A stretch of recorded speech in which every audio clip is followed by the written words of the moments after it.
I did not take the picture. I appreciate the question. I think it is a real playground. Thanks for getting us started on the right track. Mackenzie's mind is with us tonight. I appreciate everybody's prayers about my appointment this morning, and a lot of people have asked for details, and so I'm going to try to give you a little update now as a group, because I don't know if I'll be able to catch everybody who's wanting to know how it's going. You've been so kind to ask. The appointment went well. What we did today is I went in and got the stimulator programmed at UAB. And I didn't know what to expect, really. Part of me was really wanting it to kind of be the end of this journey and that I get these immediate results and don't have to worry about it again for a long time. That's not what happened. That's not a realistic expectation. But we did see some dramatic improvement, and there's so many settings that they can use, and the body is so complicated, especially the brain. And my brain is probably has complications that this device won't help, but there's so many different settings to try. We were there for 3 hours, and we tried various things, and I'd get up and walk. I probably wore a hole in the floor walking up and down, letting them observe how I walked, how I rested, how my tremors responded. And we got a setting to start with is kind of where we're at. And so, you know, I'm better. I'm not where I hope to be yet. And if I am if I'm experiencing the best benefits now that I'll get out of it, I'm happy with that. Because there's so many improvements, things that maybe you can see and things that maybe you can't see, things I didn't expect. Even before today, I was getting some benefits. I went to Walmart the other day and noticed I was swinging my arm, which is not something I could do when my medicine had worn off in years, without deliberately making my arm swing and try to look natural. So I didn't think about that happening. And so there are a lot of things that have improved, and there's room for more improvement, I believe. So I appreciate you keeping me in your prayers, and I'll update you as progress is made, and appreciate all the concern that you've shown me. Now, Mackenzie's wanting to get to the playground, so let's get to our study of dangerous playground. Of course, it's not an actual playground. It's social media that we're talking about. And I have up there friends for some unknown reason. That's going to be next week's lesson. But the title of tonight's lesson is Profiles. Profiles. We're not doing friends tonight. We're going to talk about profiles. Now, the evolutionary model is different from the biblical model when it comes to how we came to be humans on this earth. The evolutionary model says that we have developed from animal life.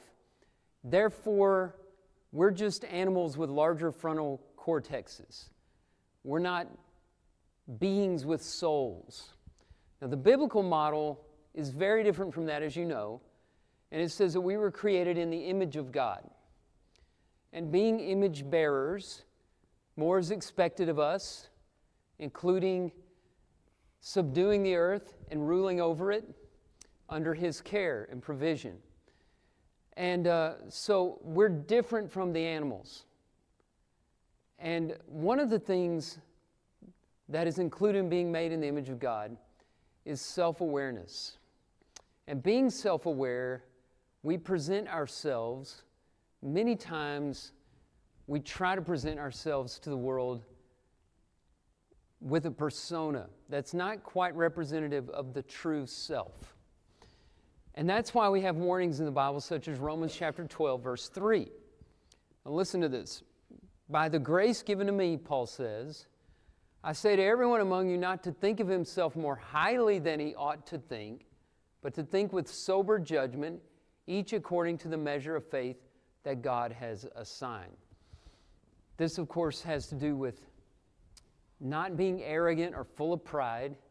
But I want you to see there is a way that a person ought to think of himself or herself. There's an ought there. You are worth much, but you're not the center of the universe.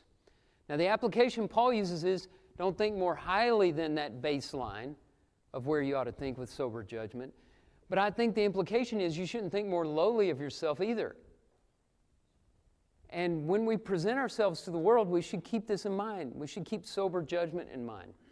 It'd be a good idea for everyone who uses social media on a regular basis to go through their posts and pictures and ask, is this an accurate portrayal of me? And am I putting too much out there? And am I being truthful and accurate about who I'm showing the world that I am? Am I being authentic? And it's very important that you do that on both ends, that you're not making yourself look more lowly than you are or highly than you are. And both are really important. You might think, well, who would ever present themselves lower than they actually are? Everybody wants to look better. You'd be surprised at what you find on social media. We have, unfortunately, had to hire a lot of youth ministers here. We're getting pretty good at the process because we've had so much experience at it. But hopefully that's over. With Eli, we can just keep him forever. I don't know, though. He's having a kid this year, and we're getting a youth intern this summer, and that's always a deadly combination. No youth minister has survived the youth intern yet, and if you've been with this congregation a while, you know what I'm talking about.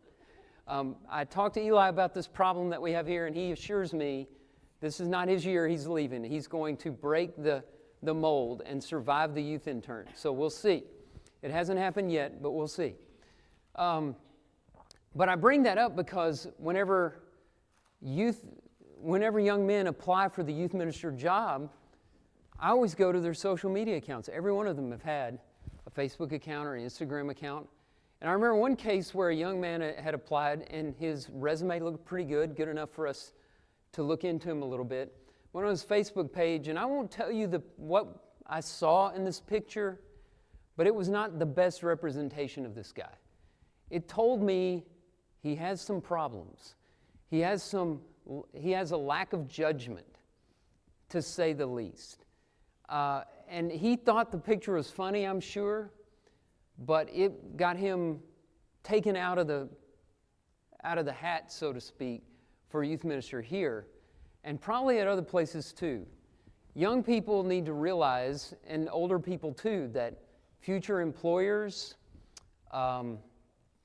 future friends, possible relationships, all kind of factor your social media persona in, your profile.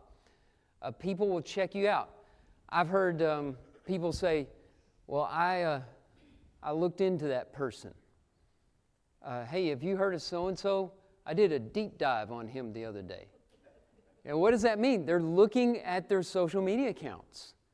And so if you've got goofy things on there or crude things, the world's going to make a judgment about you based on that before they ever get to know you. And that's a really important thing to keep in mind. I forgot why I put this slide up. Oh, it was to be up while I said all the things I just said. But this is pretty funny. I don't know if you can see it. One is Da Vinci's Instagram profile. He says, sneak peek of work in progress. Shout out to my girl Mona Lisa for helping out. And then the other one is William Shakespeare's profile, and his handle is Willie Shakes, which I thought was funny. He only has 332 followers, which surprises me. I think Shakespeare would have more than that. But these are profiles, and we need to be careful about ours. So where I want to start with this is just 3 things the Bible says on protecting your public image. And that's what this is all about. I know that Instagram profiles and Facebook profiles didn't exist when the Bible was being written, but public image did. And we can go there and find advice on how we ought to present ourselves. And that's what we're going to look for. So number one, protect your good name. And everybody knows Proverbs 22, verse 1. A good name is to be chosen rather than great riches, and favor is better than silver or gold. Now, what does he mean when he says name? Is he talking about the sound of your name, or maybe a celebrity you might be named after? What does the word name mean biblically? Can anybody? Reputation. This is all about reputation, right? I think also you could say identity. Your name is your identity. Whenever Jacob wrestled with the angel in Genesis 32, he got a name change because there was a transformation at his core. He, as a person, he became a different person after that night. Before, his name was Jacob, which means he got it from his birth story. He came out clutching his brother's heel. They were twins, Jacob and Esau.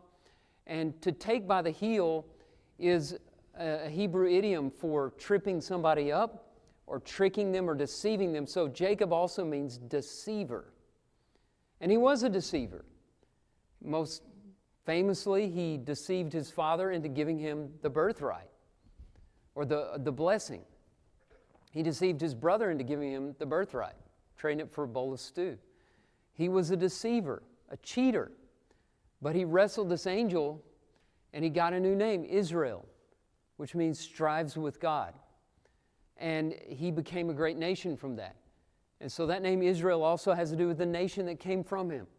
That's his identity now. He's no longer the deceiver. He's the father of a nation.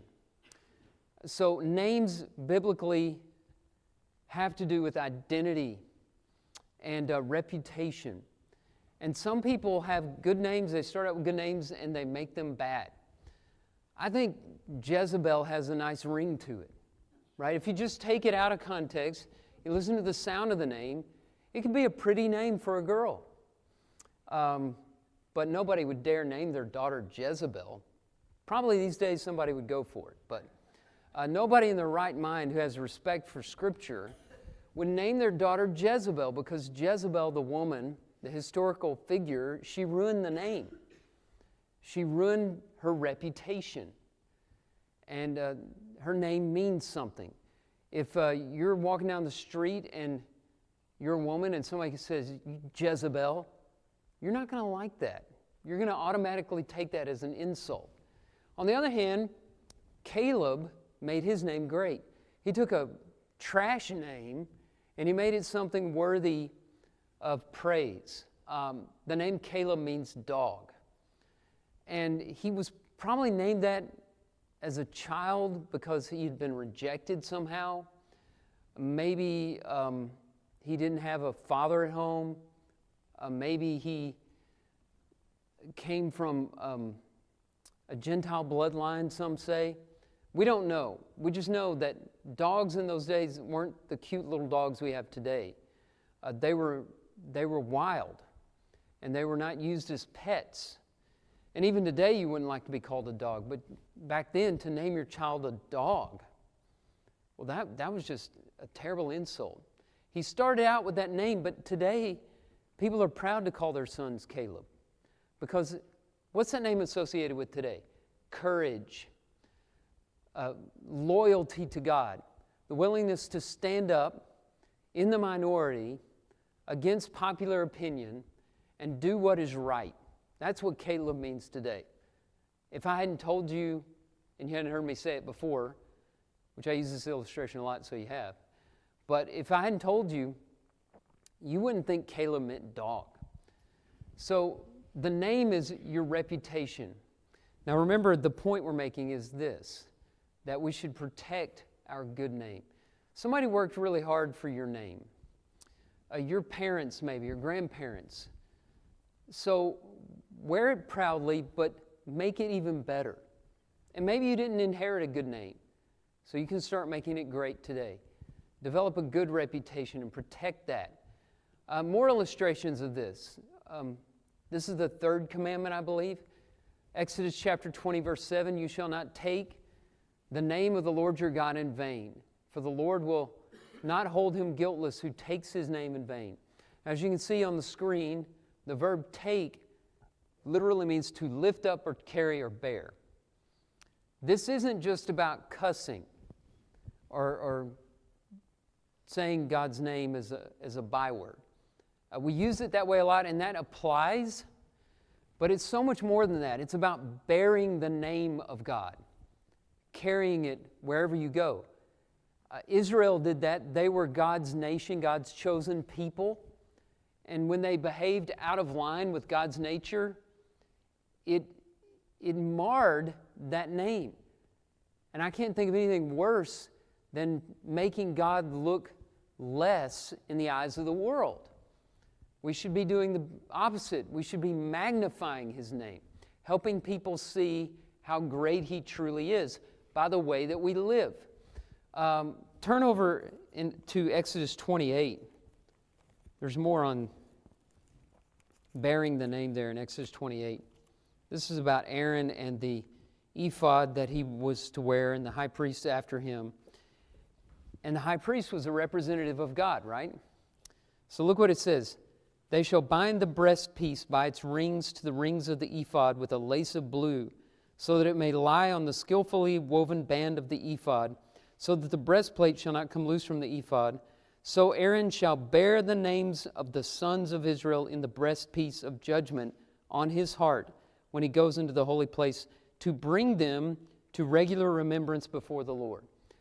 Were the 12 tribes of Israel all going into the most holy place on the Day of Atonement? No, but Aaron carried them by name before that place. He represented the whole in that breastpiece, which had a jewel for every tribe of Israel. Do you understand the concept there? Look at number 6.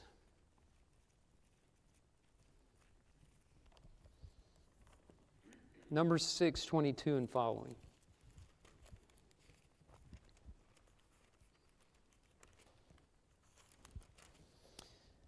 The Lord spoke to Moses, saying, Speak to Aaron and his sons, saying, Thus you shall bless the people of Israel. You shall say to them, The Lord bless you and keep you. The Lord make His face to shine upon you and be gracious to you.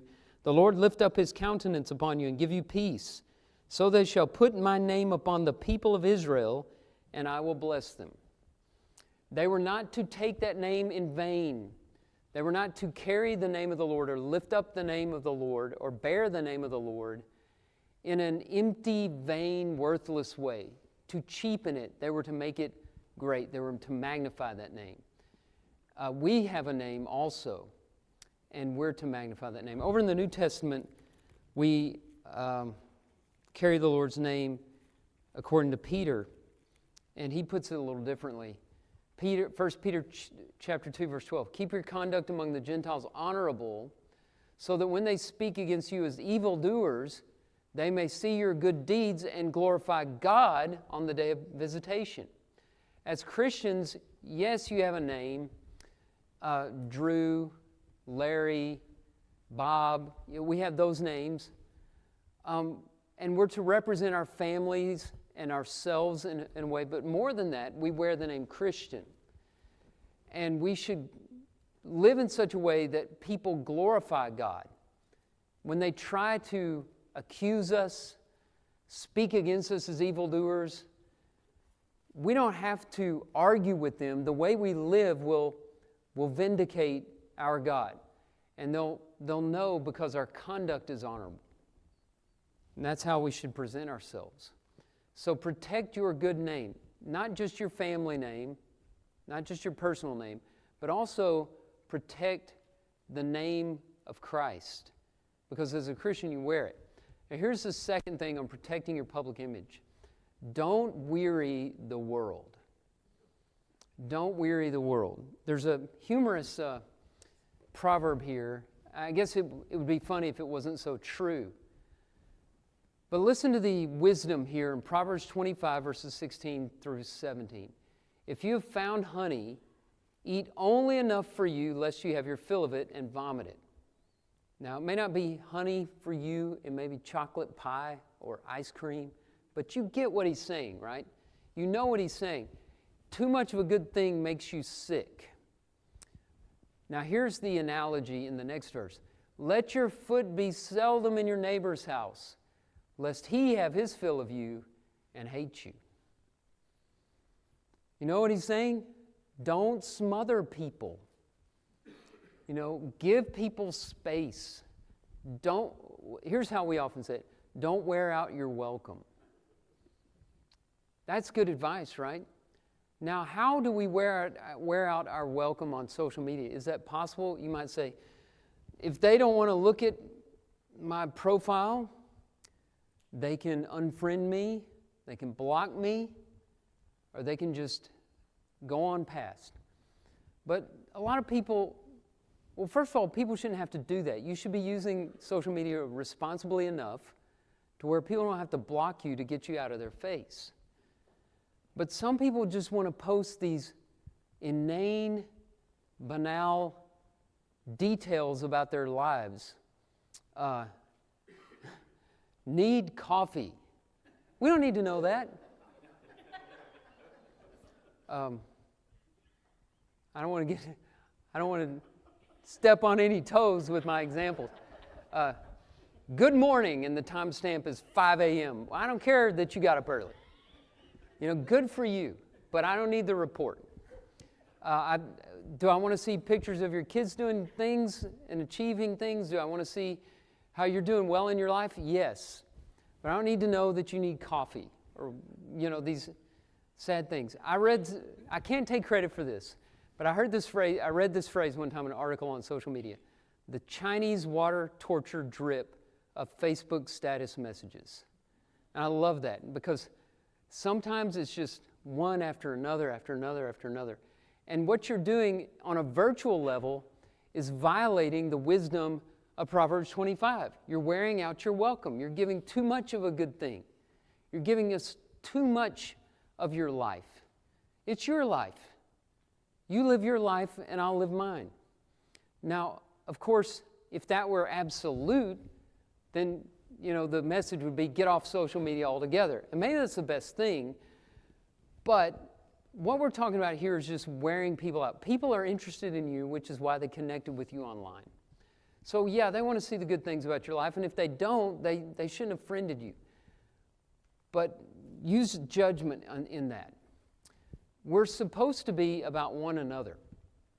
And so the best thing you can do online is what a lot of you have done for me in the stuff I've been going through lately, is encourage other people. Reach out to them, encourage them to say positive things, bless them. That's one of the great things about the technology we have today. There are so many ways to reach out to people in a quick way, but in a meaningful way, and make them feel better.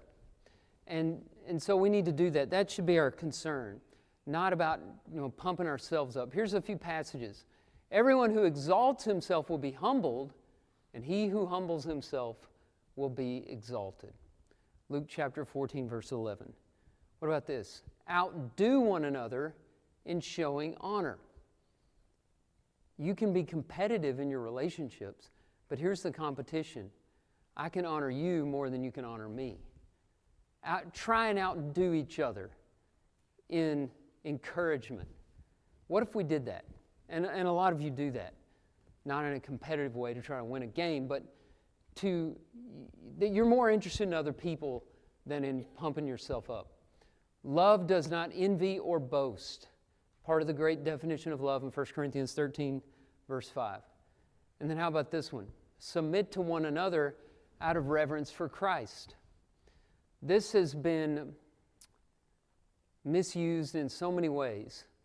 Following Ephesians 5:21, Paul gives a number of examples. And if I have the order right in my mind, he starts with the marriage relationship, Ephesians 5:22 through 33. Then with chapter 6, he uses the example of the parent-child relationship. Children are to submit to their parents, Ephesians 6, 1 through 4. And then he talks about the servant-master or the employer-employee relationship in Ephesians 6, verses 5 and following as a third example. Now, what people like to do is they get into that marriage stuff, which says that husbands are the head of the household and wives are to submit to their husbands, and they'll go, but if you go back to verse 21, really they're both submitting to one another. That's not what Paul's saying. He's saying we all submit to others in general. Everyone has someone they answer to. In a local church setting, for example, we submit to elders. And somebody might say, well, the elders don't have to submit to one another, to anybody. They submit to each other. That's why you have more than one elder, because they're accountable to one another. And they're accountable to Christ, of course, as we all are. And we're accountable to employers, we're accountable to spouses, we're accountable to parents, we're accountable to friends. Everyone submits in some way. So that's another one another idea. The last one, in humility, count others more significant than yourselves. Do you do that? A lot of us show that we don't on social media. So in your interactions online, act like you think other people are more significant than yourself. It doesn't mean have a low self-esteem or discount yourself. It's about what we said in the beginning, thinking with sober judgment about yourself. Okay, number 3, on protecting your public image, keep some secrets. You do not have to tell the world everything about your life. In fact, you shouldn't. There's some things that need to remain a secret. I love this quote. We have, some of you know we have a podcast, Jason and Tim and I, called Passages, and we did this on the podcast one time. I used it in a sermon not too long ago by the Roman poet Ovid. He lives well who hides well. Now, hides well. That last word is so important to the quote because there's some secrets that can destroy you, right? Some secrets need to be told. But then there are others that you're better off keeping to yourself. And we'll talk about safe places for secrets in a moment. But I want to look at some Proverbs here. The one on the screen here is Proverbs 26, verse 22. The words of a whisperer are like delicious morsels. They go down into the inner parts of the body. This isn't about sharing your own secrets, but about the temptation of sharing other people's secrets that you have no right to share. What's the word for that? Gossip. Why is gossip so tempting to some people? Well, here's what I think. I may be wrong, but I think people want others to pay attention to them, and people pay attention to gossip. You may not have anything interesting to say about yourself. You may not have anything valuable to share, but you got a secret about somebody, something shocking. It's a cheap way to get people to pay attention to you. But it doesn't get them to respect you because those delicious morsels are destructive. Let's look at a few other Proverbs. I have chapter 11, verse 13 up there.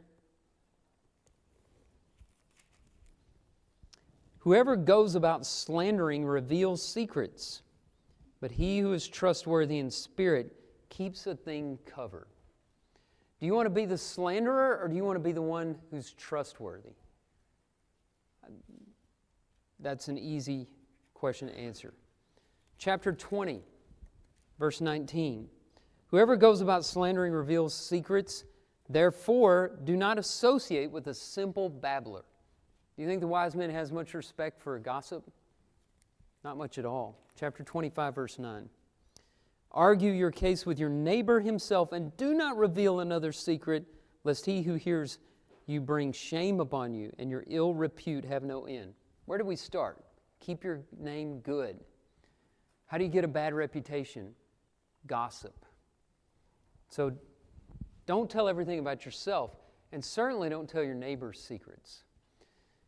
Getting back to revealing too much about yourself, Wendy Shallot wrote this book, it's almost 20 years ago now, The Return to Modesty. And it's all about, it's not just about modest dress, but it's a lot about that.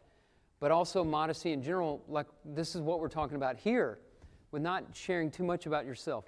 And this concept really changed my thinking about modesty. and really helped me understand why keeping secrets is important. Our dignity, she says, is in our secrets. If nothing is secret, nothing is sacred. Your dignity is tied into how well you hide certain things about yourself that only a few have the right to know. That's because when you share too much, you're putting intimate information about yourself out there to people that don't love you, and they use it to manipulate you or to embarrass you. And you don't want to give them that power. Dignity is in being careful with those things that only a few people should know. Samson is a great example of what not to do with your secrets. So in Judges chapter 14, he is on his way to his marriage feast, and he encounters a lion, and he tears it with his bare hands. Now, he was a Nazirite, and they're not supposed to touch dead corpses. So it's a secret of his that he killed this lion. When he was returning by that lion, he saw in the carcass a bee's hive with honey in it, and he took the honey and he ate it. So that was a violation of his vow. He touched a dead body in getting this honey out. So he didn't need to share that with the wrong people. He goes to the wedding feast, and they're challenging each other with riddles.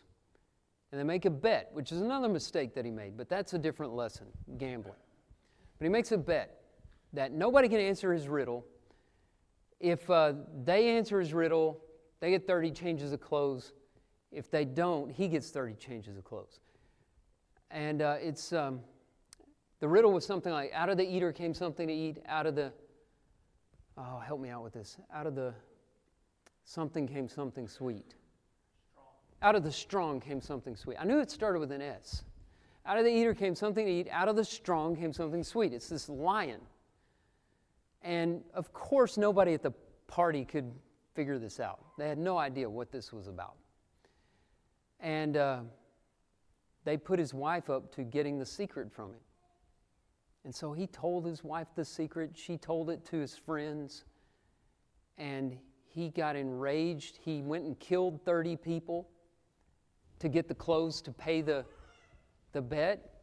And then his wife left him for another person.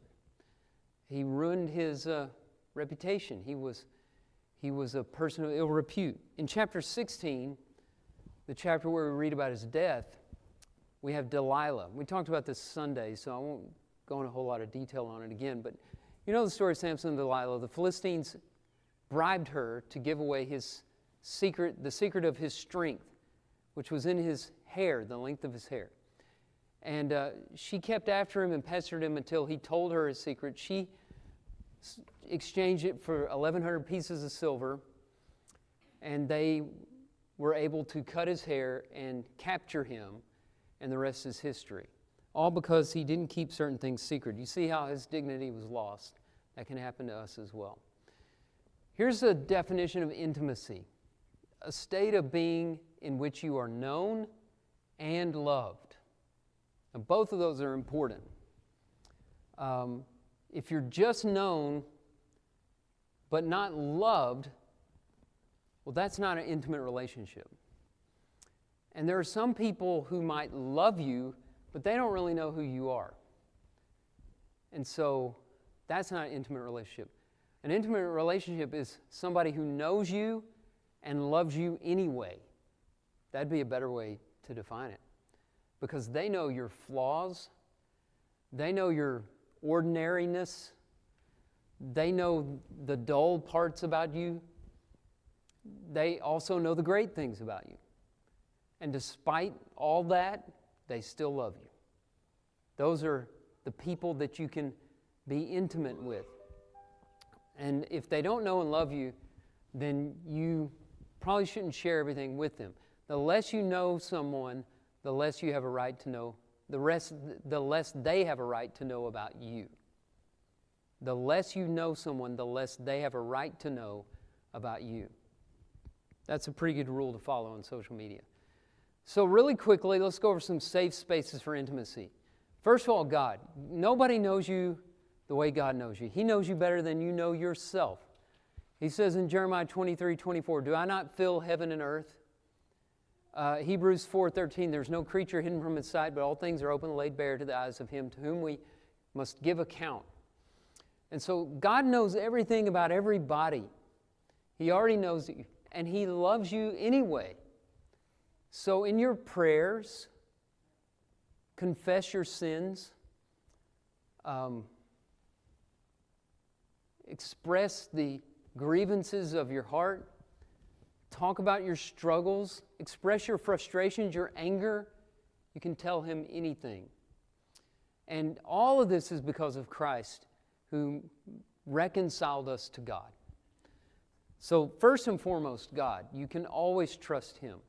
And He's big enough and strong enough and wise enough to absorb all the troubles on your heart. Secondly, you ought to be able to look at the church as a safe space. I know some people have been hurt by churches. I see a lot of posts on social media that would have gone better if the person had a good church to confide in. Sadly, not everybody has that. I feel that everyone here does have such a place. And it's not perfect. No congregation is perfect. But I feel like there are people that you can turn to here with your troubles, with your sins, with your prayer requests. James says, confess your sins to one another and pray for one another that you may be healed. The fervent prayer of a righteous man availeth much. We have in Matthew 18:15 through 18, a formula for church discipline. When your brother sins against you, what's the first thing that you do? You go to him in private. And you try to settle it. And if that doesn't work, you take a couple of brothers and sisters with you, 2 or 3, and that small group tries to settle the issue. Still not making this public. And then, if that doesn't work, you get the church involved. Now, I was reading a biography on the Apostle Paul written by N.T. Wright, and he said this is really hard for us to understand because we have personal lives. He said in the ancient world there was no such thing as a personal life. Everything was public. People didn't have that advantage. And so the idea of confessing sins to a body like a church, that didn't trouble people. People have a hard time with that. But the strange thing about our world is virtually they'll tell people everything. But they won't go to somebody face to face and talk to them, which means they don't know what they're doing. Because just because you're in the virtual world, I've said this a lot through this class, that doesn't mean you're not engaging other human beings. There are other people on the other side of that screen. It's better that you're able to see their reactions, to read their face, to read their nonverbal cues, and hear them back. And for them to see you, see the pain you're in and such. Okay, you should be able to turn to family and friends as well. Not everybody has that. But if you do, you are blessed. And take those burdens of your heart to people that you can trust, who both know and love you at the same time. Why do we long to share? What is this temptation in us to go to the trouble of posting pictures of ourselves and telling people that we need coffee and, all the other inane things that we tell people online? What it is people want to be loved. They want to share, to have this feeling there's somebody on the other side who cares. And so a lot of what you're seeing when you see this activity online is just somebody who wants somebody to care about them. And the more we actually show concern for one another and encourage one another and talk with one another, the less people will have to rely on the crutch of social media and the more real living and real loving we can do. All right, that's all we have time for. Appreciate your attention tonight.